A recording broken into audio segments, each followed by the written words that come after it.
L'État est significatif. Les moyens déployés contre l'orpaillage clandestin sont importants, mais encore insuffisants. C'est le constat des 10 députés et sénateurs venus en décembre rencontrer les forces armées de Guyane.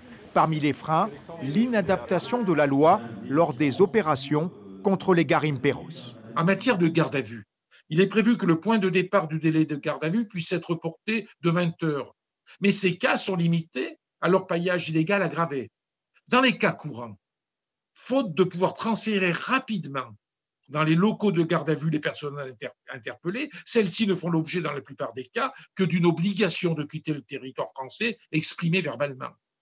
Par ailleurs, la faiblesse des moyens de communication ne permet pas souvent de s'assurer de la réalité de l'identité d'une personne, ce qui rend difficile la délivrance d'un ordre de comparaître. Autre constat, la faiblesse des moyens aériens pour couvrir un territoire forestier grand comme le Portugal.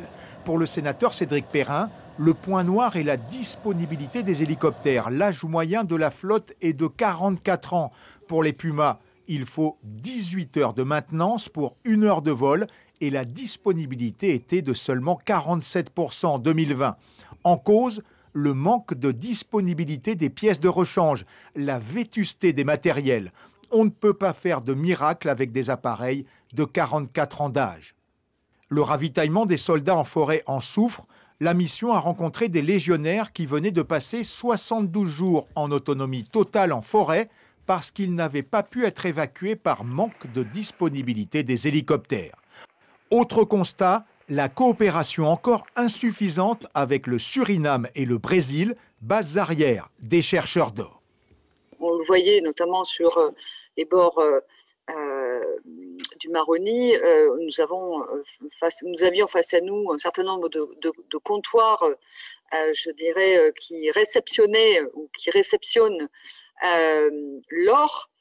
Donc on peut dire qu'effectivement, il faut nécessairement que nous travaillions avec eux pour faire en sorte de ne pas continuer à nous faire piller cet or.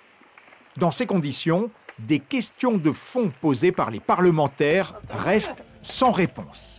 Où partent les fonds? Comment l'or est vendu? On ne sait pas trop. On n'a pas pu nous le dire. Et de la même façon, plus précisément, où passe l'or?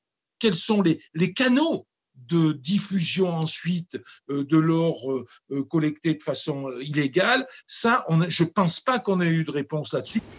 L'opération Harpie ne permet que de maintenir l'orpaillage à bas niveau, mais pas de l'éradiquer, indique un sénateur.